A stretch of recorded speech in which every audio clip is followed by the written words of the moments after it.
강릉의 겨울은 서울보다도 더 깊고 냉정하다.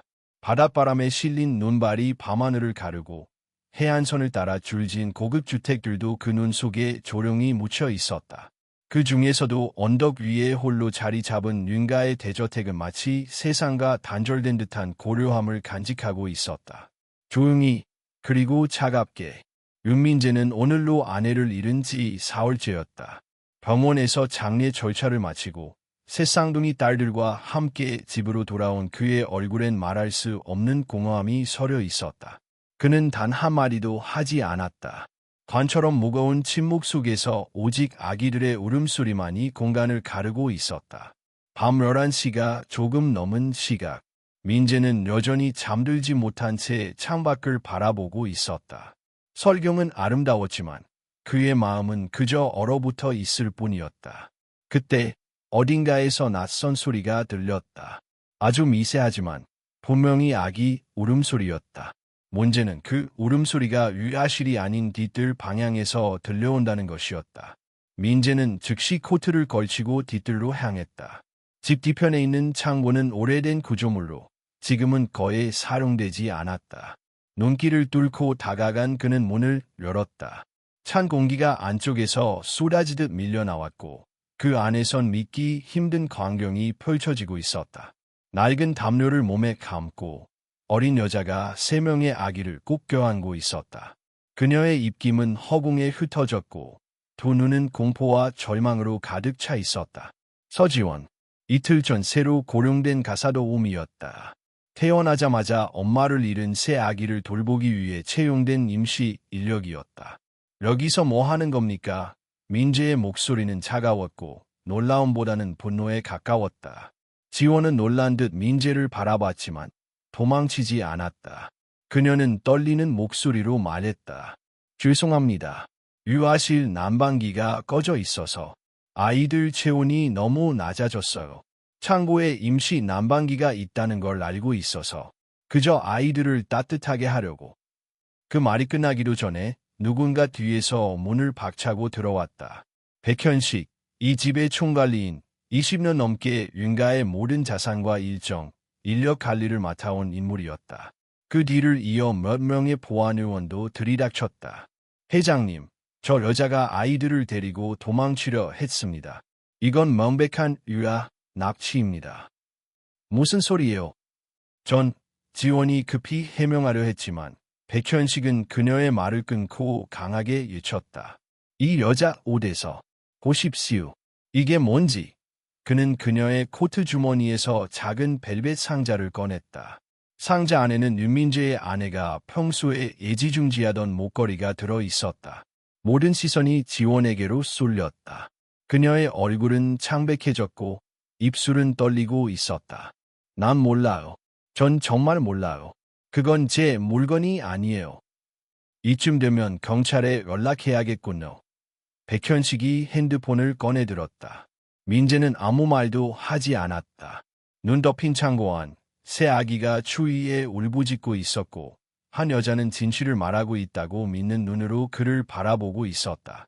그러나 그가 느끼는 것은 혼란, 분노, 그리고 불신이었다. 그날 밤 서지원은 경찰차에 태워졌다. 눈은 계속해서 내렸고 그 길 위엔 작은 체온과 억울함만이 남아 있었다. 서지원이 경찰서 유치장에 들어간 순간 그 흔들리는 철문 소리는 마치 그녀의 마지막 희망이 닫히는 소리 같았다. 차가운 바닥, 어두운 조명, 그리고 그녀를 바라보는 의심 어린 시선들. 지원은 담요 한 장조차 받지 못한 채 철제 의자에 앉아 있었다. 그동안 아무도 그녀의 말을 들어주지 않았다. 그저 가난한 젊은 여자라는 이유만으로 모든 잘못이 그녀에게 씌워지고 있었다. 조사실에서의 첫 번째 조사는 지독할 만큼 일방적이었다. 형사는 끝내 같은 질문을 반복했다. 왜 새 아기를 창고로 데려갔습니까? 전 말씀드렸잖아요. 유아실 난방기가 꺼져 있었어요. 애들이 너무 차가워져서. 그게 당신 판단입니까? 아무도 지시하지 않았는데. 지시가 중요한 게 아니라 애들이 위험했어요. 숨소리도 약해져서. 형사는 한숨을 쉬며 파일을 책상 위에 툭 놓았다. 그리고 이건 뭡니까? 당신의 옷에서 고인의 유품이 나옵니까? 지호는 고개를 숙였다. 그 질문을 받을 때마다 숨도 쉬지 못할 만큼 가슴이 조여왔다. 몰라요. 제 옷에 있을 이유가 없어요. 누가 넣은 거예요? 정말로 훔치지 않았어요. 그러나 형사의 표정은 단 한 번도 흔들리지 않았다. 이미 그녀는 가장 쉬운 주인으로 낙인 찍혀 있었다. 그 시각, 윤민재는 집무실에서 홀로 앉아 있었다. 책상 한쪽엔 아내의 사진이 놓여 있었고, 다른 한쪽엔 지원이 데리고 있던 아이들의 체온 기록이 있었다. 의료진이 남긴 문서엔 분명히 체온이 갑자기 급격히 떨어진 흔적이 있었다. 문제는 그것이 왜, 그리고 어떻게 발생했는지였다. 민재는 집전사망을 열어 난방 시스템의 로그 기록을 확인했다. 그런데 이상한 부분이 있었다. 유라실 난방기의 전력 사용량이 어느 시점부터 비정상적으로 낮아져 있었다. 마치 누군가 고의로 끈 것처럼. 그러나 뒤이어 기록 일부가 삭제된 흔적까지 있었다. 그의 머릿속에서 질문이 소용돌이쳤다. 가런 지원이 그럴 만한 능력이 있을까? 아니면 누군가가? 민재의 생각이 깊어질수록 그는 더 혼란스러워졌다. 아내의 죽음, 홀로 남겨진 새 아이, 갑작스러운 사건, 모든 것이 그를 멈춰 서게 만들고 있었다. 그는 마침내 중얼거렸다. 가런, 누구를 믿어야 하지? 다음 날 아침, 강릉 지역 온라인 커뮤니티에 한 글이 올라왔다. 윤 회장과 도우미, 새 아기 납치하려다 붙잡혀. 그 아래에는 이미 수십 개의 악성 댓글이 달려 있었다. 가난한 게 죄지. 돈 많은 집에서 일하면서 눈 돌아간 거 아나? 엄마가 죽은 지 며칠이나 됐다고 이 난리나. 불쌍한 애들. 목걸이까지 챙긴 걸 보니 계획적이네. 지호는 조사실에서 그 글을 복사한 종이를 건네받았다. 형사는 말없이 종이를 내려놨다. 그녀는 조용히 눈을 감았다. 세상은 너무 쉽게 누군가를 범죄자로 만들 수 있었다. 특별히 가난하다면 더 쉽게. 그때였다. 조사실 문이 열리며 경찰 한 명이 봉투 하나를 들고 들어왔다. 서지원 씨 앞으로 도착한 우편입니다. 지원은 놀란 표정으로 봉투를 받았다. 발신인은 없었다. 봉투 속엔 사진 몇 장이 들어있었다. 낡은 CCTV 화면을 찍은 듯한 사진들. 그리고 그 화면에는 분명히 어떤 남자가 유라실 난방기 패널을 조작하는 모습이 담겨 있었다. 그 남자는 다름 아닌 백현식이었다. 지원의 손이 떨렸다. 숨이 턱 막히는 듯했다. 그녀는 잠시 말을 잇지 못했다. 분명히 누군가 자신을 도우려 하고 있었다. 그러나 그 사람이 누구인지 짐작조차 할 수 없었다. 형사는 사진을 유심히 보았고 표정이 처음으로 흔들렸다. 이건 어디서 났습니까? 저도 몰라요. 그냥 누군가 저에게 보내준 거예요. 형사는 사진을 들고 자리를 나갔다. 잠시 후 두 명의 형사가 더 들어오더니 그녀에게 새로운 진술을 요청했다. 공기가 조금 바뀐 듯 보였다. 그 시각 윤민재 또한 우편으로 사진 한 장을 전달받았다. 택배가 아니라 대문 앞에 조용히 놓여 있던 작은 흰 봉투였다.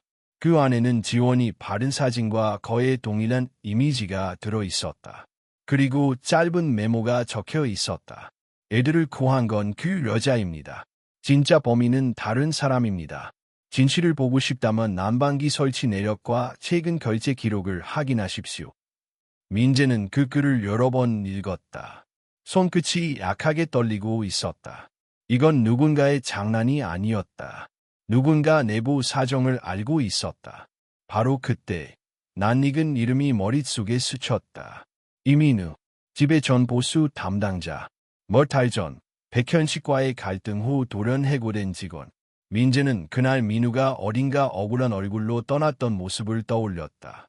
아마도 그가 사진을 보낸 사람이리라. 이제 퍼즐 조각들이 조금씩 맞춰지고 있었다. 그러나 문제는 퍼즐이 맞춰질수록 상황은 더 복잡해지고 있다는 점이었다. 지원은 경찰 조사에서 풀려나지 못한 채 다음 조사를 기다리고 있었다. 그녀는 차가운 의자에 앉아 스스로에게 되뇌었다. 나 정말 아무 잘못도 안 했어. 그런데 얘 아무도 내 말을 믿어주지 않는 걸까? 심장이 졸여들었다. 하지만 그 순간 처음으로 아주 작은 희망이 피어올랐다. 누군가 그녀의 편이었다. 이름조차 모르는 사람이 그녀의 억울함을 증명하기 위해 위험을 감수하고 있었다. 그때 경찰관이 들어와 말했다. 서지원 씨, 윤민재 회장님이 오셨습니다. 지원은 깜짝 놀라 고개를 들었다. 민재는 문 앞에 서 있었다. 표정은 여전히 차가웠지만 어딘가 이전과는 다른 감정이 섞여 있었다. 그는 잠시 그녀를 바라본 후 조용히 한 문장을 말했다. 이제 진짜 얘기를 들어보겠습니다. 그리고 두 사람 사이에 얼어붙어 있던 공기가 아주 천천히 녹아내리기 시작했다. 경찰서 조사실을 나오는 순간 서지호는 마치 숨을 되찾은 듯했지만 그 숨이 온전히 편안하지는 않았다. 윤민재가 직접 찾아와 그녀의 이야기를 들어보겠다고 말했지만 그것이 곧 믿음을 의미하는 것은 아니었다. 그녀를 둘러싼 의심과 오해는 아직 짙게 자리하고 있었고 그에 더해 곧 세상에 드러날 그녀의 과거까지 있었다. 민재는 지원과 마주 앉아 조용히 물었다. 유아실 난방기가 꺼져 있었던 이유를 어떻게 알았습니까? 지원은 손을 모으고 깊게 숨을 들이켰다. 처음엔 그냥 아기들 울음소리가 평소보다 약해서 이상하다고 느꼈어요. 몸을 만져보니까 너무 차갑더라고요. 그래서 급하게 온도 설정 패널을 확인했는데 난방이 꺼져 있었어요. 다시 켜보려고 했지만 작동이 되지 않았어요. 민재는 잠시 눈을 감았다. 난방 시스템은 쉽게 고장나는 구조가 아니었다. 누군가 의도적으로 손을 대지 않는 이상 갑작스러운 정지나 차단은 거의 불가능했다. 그래서 창고로 간 겁니까? 네, 창고에 오래된 난방기 하나가 있다는 걸 알고 있었어요. 그게 유일한 선택이었어요. 아이들을 살리고 싶었어요. 민재는 그녀의 표정과 말을 고지고대로 믿고 싶었으나 마음 한켠엔 여전히 경계심이 남아 있었다. 그러나 이제는 적어도 그녀가 악의적인 사람은 아니라는 확신이 조금씩 생기고 있었다. 하지만 바로 그때 경찰서 복도 끝에서 형사 2명이 다급하게 다가왔다. 서지원 씨, 잠시만요. 추가적으로 확인해야 할 게 있습니다. 지원은 가슴이 철렁 내려앉았다. 더 이상 자신에게 불리한 것이 밝혀지면 어쩌나 두려움이 엄습했다. 형사는 그녀에게 한 장의 서류를 내밀었다. 기아의 과거 기록에 대해 확인이 필요합니다. 지원은 서류를 보는 순간 얼굴이 하얗게 질렸다. 그 안에는 그녀가 예면하고 숨기고 싶었던 모든 과거가 담겨 있었다. 서울의 한 병원, 분만실, 응급 상황, 그리고 어머니의 사망. 형사는 단호하게 물었다. 당신이 당시 분만 보조 인력이었다는 것이 사실입니까? 지원은 고개를 떨구었다. 숨을 내쉬기도 어려울 만큼 목이 메었다. 오, 맞아요. 하지만 제가 어머니를 죽게 한 건 아니에요. 그때 저는 학생 신분이었고 임상 연습 중이었어요. 의료사고였어요. 제가 잘못한 게 아니었어요. 하지만 해당 사건 이후 학교를 그만뒀죠. 그리고 경찰 조사도 받았던 것으로 알려져 있습니다. 전 그저 버틸 수가 없었어요. 어머니가 죽었고 언론에서는 사실과 다르게 저를 몰아세웠고 학교에서도 저를 보호해 주지 않았어요. 저는 그냥 도망친 거예요. 지원의 목소리는 떨렸고 눈가가 붉어졌다. 민재는 그 모습을 지켜보며 처음으로 그녀의 내면을 들여다보는 듯한 느낌을 받았다. 그동안 그녀가 얼마나 많은 고통을 안고 살았는지 짐작할 수 있었다. 형사는 차가운 목소리로 말했다. 이 사건과 이번 사건은 완벽히 별개입니다만 참고 기록으로는 필요합니다. 지원의 손이 떨렸다. 그녀는 자신이 다시 한 번 같은 위치에 놓이고 있다는 사실이 두려웠다. 바로 아무도 그녀의 말을 믿지 않는 자리. 민재는 형사에게 조용히 말했다. 그녀의 과거는 이 사건과 직접적인 관련이 없습니다. 자극적인 사실만으로 판단하는 건 옳지 않습니다. 형사는 잠시 민재를 바라봤다. 이 사건의 피해자 측 대표가 이렇게 말하는 것은 예상 밖이었다. 지원은 그 순간 처음으로 숨을 내쉴 수 있었다. 자신을 방어해주는 목소리가 있다는 것은 최근 삶에서 거의 느껴보지 못한 감정이었다. 경찰서 밖으로 나온 두 사람은 차가운 공기 속에서 잠시 침묵을 나눴다. 바람이 불었고 눈이 다시 흩날리기 시작했다. 서지원 씨, 민재가 조용히 말했다. 정말로 당신은 아이들에게 유해를 가한 게 아니죠. 지원은 고개를 들었다. 눈이 붉었지만 흔들림이 없었다. 전 단 한 번도 누구를 해친 적이 없어요. 아이들만큼은 더더욱. 오히려 전 아이들을 지키고 싶었어요. 제게는 그럴 이유가 있어요. 이유. 지원은 잠시 말을 멈췄다. 깊은 상처를 드러내기 위해선 용기가 필요했다. 전 아직 태어나지도 못한 동생 한 명을 지켜주지 못했어요. 어머니가 돌아가실 때 그 애도 함께 잃었어요. 그래서 제가 다시는 아기를 잃게 만들고 싶지 않았어요. 민재는 한동안 아무 말도 하지 못했다. 그의 가슴 어딘가 깊은 곳이 서서히 흔들렸다. 그는 아내를 잃었고 그 상처는 아직도 지워지지 않았다. 그런데 지금 눈앞에 이 여인도 자기만의 피 묻은 상처를 안고 살아가고 있었다. 그때였다. 민재의 휴대전화가 울렸다. 화면에는 집 비서의 이름이 떠 있었다. 회장님, 큰일입니다. 사모님의 유품 확인 과정에서 이상한 점이 발견됐습니다. 그리고 유아실 카메라가 최근 누군가에 의해 반복적으로 꺼졌다는 기록이 나왔습니다. 민재의 얼굴이 굳어졌다. 지원 역시 직감적으로 무언가 심상치 않다는 걸 느꼈다. 그리고 비서는 한 문장을 덧붙였다. 백현식 관리인의 출입 기록이 계속 걸립니다. 민재는 천천히 전화를 끊었다. 그의 시선은 찬 공기 속에서 서서히 흔들리고 있었다. 퍼즐이 더 큰 그림으로 맞춰지고 있었다. 지원은 조심스럽게 물었다. 무슨 일이죠? 민재는 잠시 그녀를 바라보다 낮게 말했다. 아무래도 누군가가 우리 둘 다 속여온 것 같습니다. 그리고 그 누군가는 이 집에서 가장 신뢰받던 사람이었다. 윤민재는 전화 통화를 마치고 난 후 곧장 차량을 돌려 저택으로 향했다. 서지원도 그의 곁에 함께했다. 말없이 창밖을 바라보는 그녀의 표정은 차분했지만 그 눈빛엔 결연함이 서려 있었다. 이제 그녀는 더 이상 두려움 속에 숨지 않기로 결심한 듯했다. 저택에 도착하자마자 민재는 바로 비서실로 향했다. 집 내부 보안 시스템 기록, 유아실 온도 조절기 사용 내역, 그리고 폐쇄로 영상 백업 파일들이 준비되어 있었다.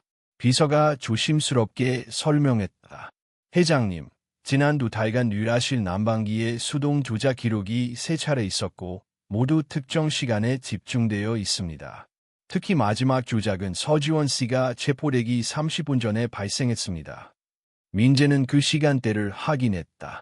기록엔 백현식의 지문 인증이 남아 있었다. 왜 그런 짓을? 비서는 고개를 저었다. 정확한 동기는 아직 파악되지 않았습니다. 다만 난방 시스템 유지보수 계약서에 사인된 문서를 보면 최근 사모님의 유언장을 수정하려는 움직임이 있었던 것 같습니다. 관리인에게 일정 재산이 상속될 예정이었지만 회장님이 이를 중단시키려 했다는 이야기가 내부적으로 돌았습니다. 민재의 얼굴은 점점 굳어졌다.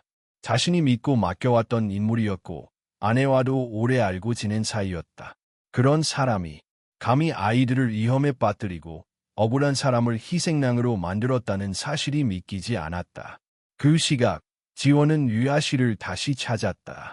그녀는 조용히 새 아기의 얼굴을 바라보며 손끝으로 아이들의 이마를 쓸어내렸다. 아이들은 이제 편안하게 자고 있었다. 따뜻한 이불, 정상적으로 작동하는 난방기, 안정된 체온, 아무것도 위협적인 것이 없어 보였다. 그러나 바로 이 공간에서 자신이 죄인으로 몰렸고 아이들은 죽음에 가까운 차가움을 겪어야 했던 것이다. 미안해. 진작 더 강하게 말했어야 했는데 그땐 너무 무서워서. 지호는 낮은 목소리로 아이들에게 속삭였다. 그녀는 자신이 다시는 아무것도 잃지 않겠다고 다짐했다. 과거에 놓쳤던 생명, 지켜주지 못했던 어머니와 동생. 이제는 같은 실수를 반복하지 않을 것이다. 그날 밤, 민재는 백현식을 조용히 불러냈다. 집무실 안, 커튼은 내려져 있었고, 공간은 무겁고도 침묵에 잠겨 있었다. 백 실장님, 잠시 얘기 좀 하시죠. 백현식은 익숙한 얼굴로 고개를 끄덕이며 들어왔다. 그러나 그의 표정엔 어딘가 미묘한 경계심이 배어 있었다. 회장님, 무슨 일입니까? 최근 유야실 난방 시스템에 이상이 있었던 것 같습니다. 혹시 알고 계십니까? 그건 오래된 시스템이다 보니 가끔 오류가 생깁니다. 제가 곧 정비 요청을 넣을 예정이었습니다. 정비 요청. 그런데 이 시스템 로그에는 실장님 지문으로 수동 조작한 기록이 남아 있습니까? 그리고 보조 카메라에 찍힌 실장님의 모습은 어떻게 설명하실 겁니까? 백현식의 얼굴이 굳어졌다. 그러나 곧 표정을 바꾸고 억지 미소를 지으며 말했다. 회장님, 저를 뭘로 보시는 겁니까? 그 CCTV는 이조일 수도 있고 지문 인식은 시스템 오류일 수도 있지 않습니까? 이 사진들도 오류입니까? 민재는 봉투를 하나 꺼내 책상 위에 올렸다. 안에는 지원에게 전달된 사진과 동일한 장면들이 담겨 있었다. 아이들이 차가운 바닥에서 울고 있는 동안 당신은 시스템을 고의로 껐고 그녀의 옷에 목걸이를 숨겼다. 왜 그런 짓을 했습니까? 백현식은 더 이상 묻지 않았다. 그의 눈빛엔 차가운 냉소가 담겼다. 결국 이렇게까지 왔군요. 회장님, 제가 이 집에 얼마나 헌신했는지 아십니까? 20년입니다. 당신 아버지 때부터 지금까지 저는 이 집의 모든 걸 책임졌습니다. 그런데 당신 부인은 제가 싫어했어요. 상속도, 영향력도 다 끊으려 했죠. 전 그저 제 자리를 지키려 했을 뿐입니다. 아이들을 이용해서 한 여자를 범죄자로 몰아가면서 그 여자는 아무것도 아니지 않습니까? 가난하고 백도 없고 과거도 지저분한 아무도 그녀 말을 믿지 않을 거라고 생각했어요. 그리고 실제로 그랬고 민재는 주먹을 깍 쥐었다. 그동안 자신이 얼마나 큰 착각 속에 살아왔는지 그리고 얼마나 많은 잘못을 묵인해왔는지 깨달았다. 그 순간 서지원이 방으로 들어왔다. 그녀는 민재의 눈짓을 받고 조용히 뒤편에 섰다. 그러나 백현식은 그녀를 보자 다시 날카롭게 웃으며 말했다. 그래요. 당신도 여기 있었군요. 무섭지 않습니까? 한 번은 엄마를 죽게 만들었고 한 번은 새 아기를 죽게 만들 뻔했는데 지원의 얼굴은 굳어졌지만 그녀는 물러서지 않았다. 오히려 조용히 단호하게 말했다. 그런 말을 들을 자격이 있는 사람은 당신이 아닙니다. 저는 후회하고 반성하고 다시 시작하려고 애썼어요. 하지만 당신은 아무런 죄책감도 없이 사람을 희생양 삼았죠. 민재가 전화기를 들었다. 곧이어 2명의 경찰관이 방으로 들어왔다. 백현식은 더 이상 아무 말도 하지 않았다. 그는 체념한 듯 자리에 앉았고 수갑이 그의 손목에 채워졌다. 경찰이 그를 데려가고 방 안에 조용함이 찾아왔다. 민재는 창밖을 바라보았다. 다시 눈이 내리고 있었다. 그러나 이번엔 그 눈이 무언가를 덮기보다는 드러내는 듯한 느낌이었다. 지호는 조용히 물었다. 이제 어떻게 하실 겁니까? 민재는 한참을 침묵하다가 천천히 말했다. 무엇보다도 당신에게 사과해야겠죠. 그리고 아이들에게 진실을 알려줄 수 있는 세상을 만들어야 합니다. 지호는 그 말에 작게 고개를 끄덕였다. 그리고 창밖으로 내리는 눈을 함께 바라보았다. 그 눈은 여전히 차가웠지만 그 속에서 두 사람의 마음은 조용히 녹아들기 시작했다. 백현식이 경찰에 연행된 후 윤가의 저택은 이전과는 다른 침묵에 잠겼다. 여전히 바깥은 눈이 내리고 있었지만 그 눈은 더 이상 위협이 아니었다. 차디찬 공포가 아닌 마치 오래된 진실을 덮고 있던 얼음이 녹고 새로운 무언가가 싹트기 위한 전조처럼 느껴졌다. 집 안에서는 보일러와 난방 시스템이 모두 교체되었고 르라실도 완전히 새 단장을 마쳤다. 아이들은 건강하게 성장하고 있었고 윤민재는 하루에도 몇 번씩 아기들의 방을 찾았다. 그의 눈빛은 여전히 슬픔을 안고 있었지만 이제는 그 속의 따뜻함도 함께 서려 있었다. 서지원은 사건 이후 저택에 머물고 있지 않았다.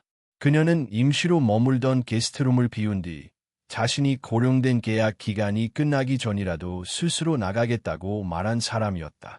윤민재는 그녀를 붙잡지 않았다.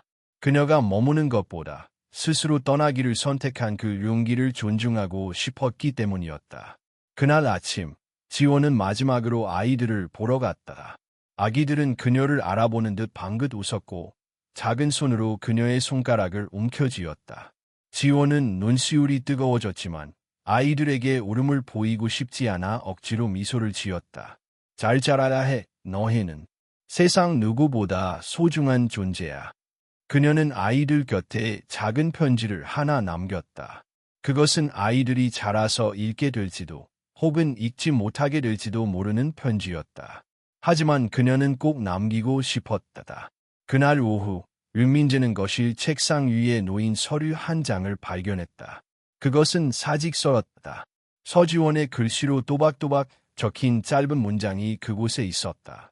나는 누군가의 인생에서 악몽이 되었던 적이 있습니다. 그래서 다른 누군가의 삶에선 위로가 되고 싶었습니다. 아이들과 함께한 시간은 제게 그런 기회였어요. 고맙습니다. 그리고 미안합니다. 서지원. 민재는 사직서를 내려놓고 한동안 움직이지 못했다. 그녀의 말 하나하나가 마음 깊숙이 박혔다. 그는 지금껏 진심으로 누군가를 이해하려 했던 적이 있었는가? 아니, 그런 노력을 아예 하지 않았던 것은 아닐까? 며칠 후, 언론은 백현식의 비리와 관리 시스템 조작, 서지원에 대한 조작된 증거 등을 보도했다. 한때 유아 납치범으로 낙인 찍혔던 여성이 사실은 새 아이의 생명을 지켜낸 사람이었다는 진실은 충격으로 다가왔다. 그러나 그보다 더 큰 파장은 세상이 너무 쉽게 한 사람을 희생양으로 만들고 진실보다 편견을 더 신뢰했다는 사실이었다. 그날 이후 서지원은 언론 인터뷰를 모두 거절한 채 조용히 강릉을 떠났다. 그녀는 서울로 돌아가지 않았다. 대신 바닷가 근처 작은 도시로 향했다. 그곳엔 오래전 어머니가 생전에 자주 언급하던 보물원이 있었다. 이름도 위치도 정확하진 않았지만 그녀는 묻고 찾아가며 결국 그곳을 찾았다. 지원은 그 보물원에 자원봉사를 신청했다. 자격증도 없고 경력도 없지만 아이들과 함께하는 일을 할 수만 있다면 무엇이든 하겠다고 말했다. 보물원 원장은 처음엔 망설였지만 그녀의 눈빛을 보고는 조용히 고개를 끄덕였다.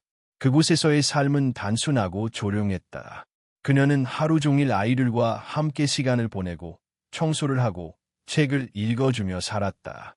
과거를 말하지 않았고 누군가 묻지도 않았다. 그리고 그것만으로도 충분했다. 한 달쯤 지난 어느 날 그녀에게 우편 하나가 도착했다. 발신인은 없었지만 그녀는 봉투를 보는 순간 누군지 알 수 있었다. 봉투 안에는 작은 USB와 짧은 쪽지가 들어있었다. 당신에게 남긴 마지막 약속입니다. USB를 컴퓨터에 연결하자 화면에 영상 하나가 떴다. 영상 속엔 윤민재의 아내, 이미 세상을 떠난 그녀가 있었다. 병실 안 창밖엔 눈이 내리고 있었고 그녀는 사무복을 입고 앉아 카메라를 바라보고 있었다. 민재야. 혹시 내가 이걸 남겨야 한다면 내가 옆에 없는 거겠지. 미안해. 그리고 고마워. 무엇보다도 아이들을 사랑해줘서. 하지만 제발 기억해.